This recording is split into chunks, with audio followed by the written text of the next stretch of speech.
Assalamualaikum warahmatullahi wabarakatuh. Saya Andi Muhammad Iqbal Julewan Ismar dari golongan A. Saya ingin menjelaskan tentang apa yang disebut dengan pasar modal. Jadi pasar modal itu adalah suatu sistem keuangan yang memfasilitasi perdagangan saham, obligasi, dan instrumen keuangan lainnya. Ini mencakup bursa, efek, dan lembaga keuangan yang memungkinkan investor membeli dan menjual surat berharga. Pasar modal berperan penting dalam alokasi modal dan memberikan sumber pendanaan bagi perusahaan. Perkenalkan, nama saya Ahmad Irfan Maulana dari golongan A, NIM F41220870. Nah, jadi untuk produk yang dipasarkan di pasar modal yakni ada saham, kemudian obligasi, ada reksadana, ETF atau Exchange Traded Funds, kemudian ada derivatif, dan yang terakhir yakni waran dan rights. Oke. Kemudian untuk nomor 3 yakni saham yang tergolong dalam kategori bearish menunjukkan tren penurunan atau ekspektasi bahwa harga saham akan turun. Beberapa ciri saham bearish meliputi yakni pertama, penurunan harga saham. Kedua, grafik candlestick bearish. Kemudian yang ketiga, volume perdagangan tinggi.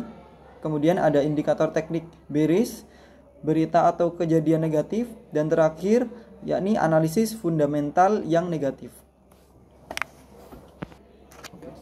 Perkenalkan, nama saya Bimo Muhammad Fajar. Saya akan melanjutkan apa yang dibahas oleh teman-teman saya.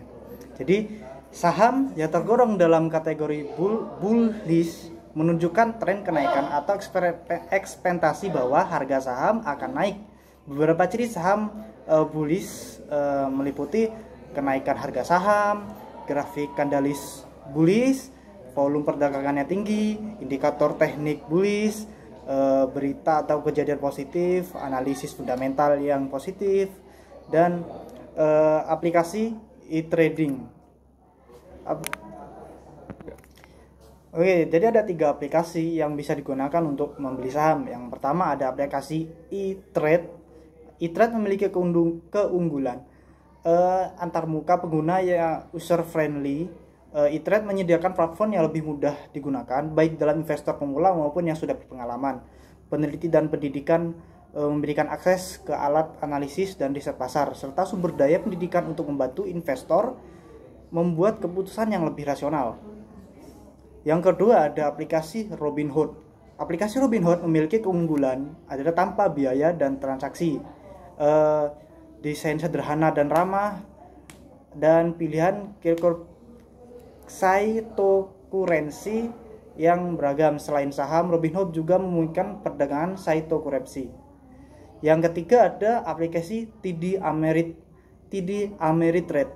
TD Ameritrade memiliki keunggulan untuk alat pendidikan dan pelatihan yang menyediakan berbagai alat pendidikan, webinar, dan sumber daya untuk membantu investor. Teknologinya inovatif.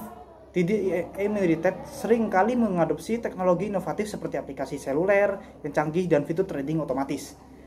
Dan keunggulan yang terakhir adalah memiliki akses ke alat analisis lanjutan, memiliki alat analisis teknis dan fundamental yang canggih bagi investor untuk mencari informasi secara mendalam. Oke.